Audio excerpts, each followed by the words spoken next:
Hi guys, welcome!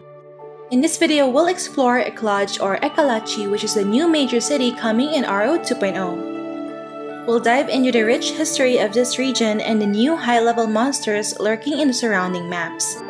We will also take a look at all the materials, equipment, cards, and headwear blueprints that these new monsters drop. Alright, without further ado, let's begin. Let's first start our journey to the city of Ekalachi. Coming from Amatsu, enter the west portal which will bring us to Guardian Sakura. Continue straight ahead and enter the portal to Flowery Land. Once here, entering the south portal will lead us to Ekalachi.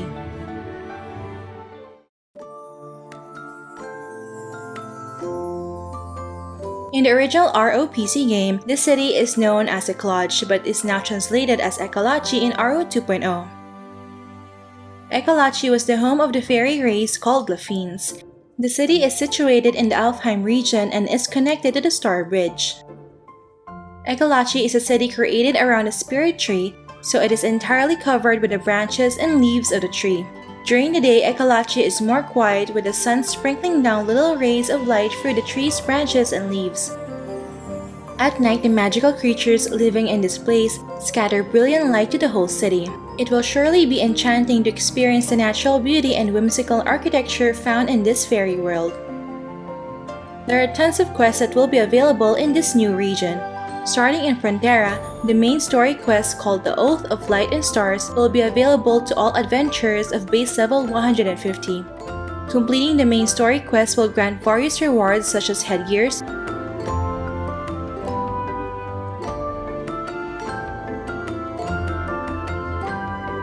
costume, and a mount.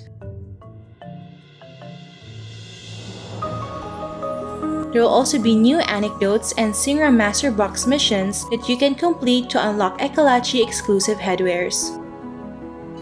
Now let's explore the new farming maps in this region. First up, we have Floating Star Rock, which can be accessed from Ekalachi by entering the southeast portal.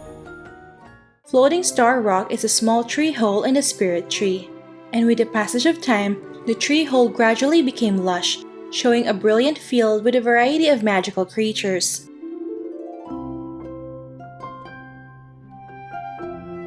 For the first monster, we have the level 162 Tendrillion, which is of Earth Element, Brute Race, and medium size. The usual material drops are Night Star Stone and Leaf of Yggdrasil. Its card is a weapon card which gives plus 10 attack and plus 5 crit. It will give additional 20 attack if the weapon is refined to plus 10, and additional 10 crit if the weapon is refined to plus 15. As for the headwear blueprint it drops, we have the Sunlight Beast Horn head item, which grants plus 40 attack and additional plus 1 attack for every enhancement plus 1. Notably, unlocking this headwear gives plus 3 magic attack.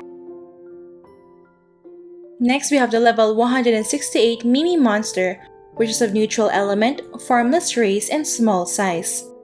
The usual material drops are Shell and Spirit Lay. Its card is a headwear card which gives plus 5 int and plus 5 dex. As for the headwear blueprint it drops, we have the Golden Feather Crown head item which grants plus 3% attack. In addition, it grants a 5% chance to cast Sleep on the target after landing an attack which lasts for 3 seconds. Notably, it has a plus 3 attack unlock reward. Next, we have the level 170 Parasite, which is of Wind Element, Plant Race, and medium size. The usual material drops are Ear Light Grass, Blue Potion, and Rough Illunium.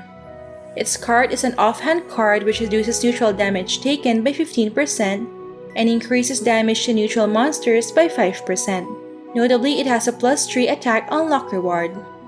As for the blueprint it drops, we have the Parasite Swing Back item, which grants plus 3 int and plus 3% M-Pen. In addition, it grants plus 3% Ignore M-Def when int reaches 240. Notably, it has a plus 3 attack unlock reward. Additionally, there are 2 boss monsters that you'll find here. For the mini-boss, we have the level 166 Gem Spirit, which is of neutral element, formless race, and large size. The rare purple material it drops is the Floating Dream Quantum, which will be used for garment and foot gear synthesis, upgrading new tiers of equipment, and crafting new headwears. It also drops 2 new defensive equipment. First is a Footgear Tree of Life Boots, which increases HP, HP regen, and bonus healing. Second is the Offhand Shadow Guar, which grants high defense stat and a chance to inflict darkness to enemies attacking you. The Gem Spirit card is a headwear card that grants plus 5% auto attack damage and plus 5% attack speed, so it will be very useful for physical auto attack builds. Unlocking this card gives plus 1% attack speed. As for the headwear blueprint it drops, we have the Amethyst Creature Tail item, which grants plus 2000 max HP and plus 1% skill damage reduction for every refining plus 1. Notably, it has a plus 6 attack deposit reward. And lastly, for the MVP, we have the level 164 Seed of Yggdrasil, which is of a holy element, plant race, and large size.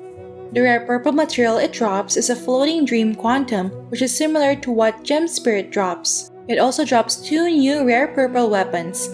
First is a Staff of Destruction, which grants a huge boost in magic attack but increases the SP consumption of skills. In return, it will increase your magic damage when your current SP is low. Second is the Poisonous Whip, which is imbued with poison element and has a chance to poison enemies when attacking with skills. The poison status cannot be removed if it reaches plus 15 refinement. The Seed of Yggdrasil card is a weapon card that grants the wielder's magic attack a 100% chance to gain 5% of the damage as HP regen. However, it gives less 100% HP regen. Notably, it has a plus 12 magic attack unlock reward.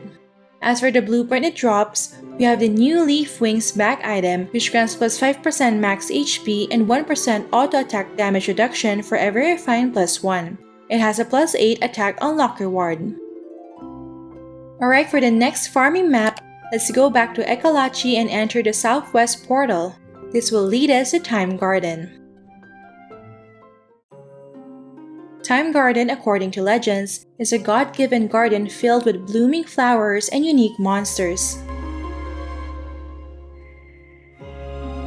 For the first monster, we have the level 161 Doll Devil, which is of wind element, demi-human race, and small size. The usual material drops are Night Star Stone and Rough Wind.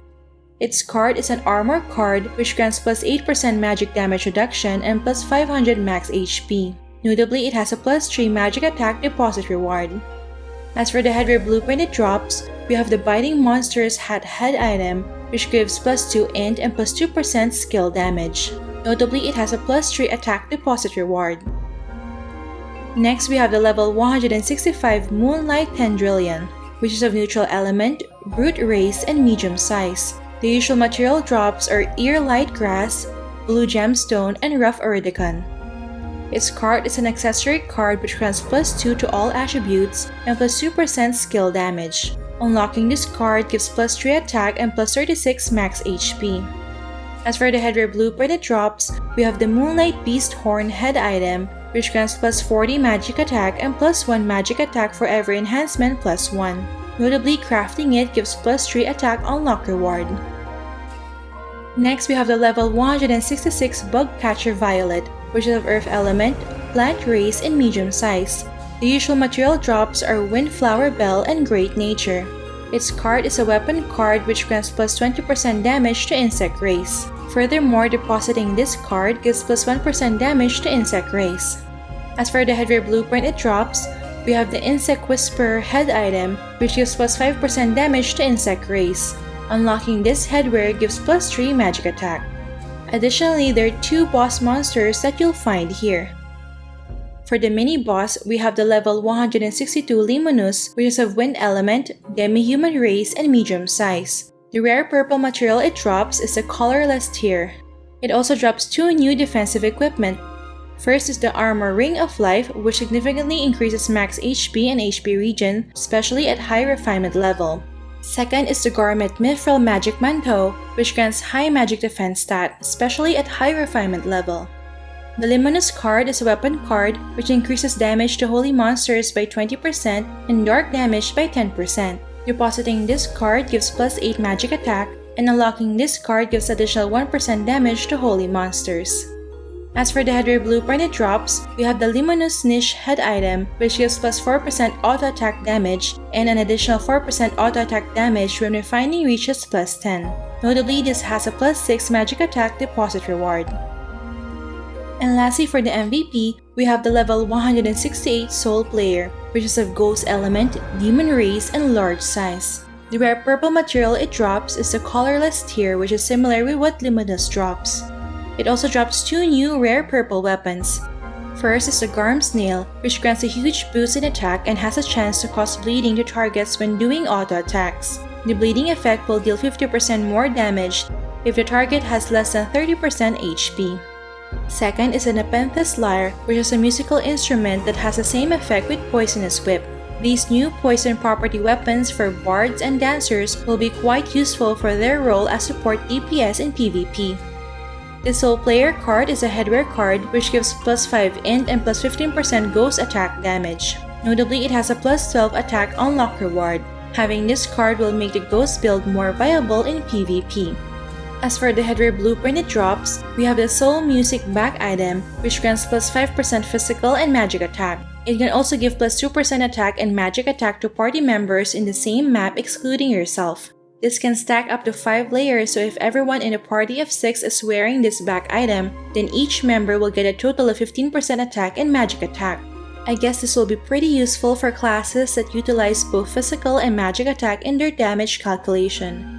Unlocking this headwear gives plus 8 magic attack.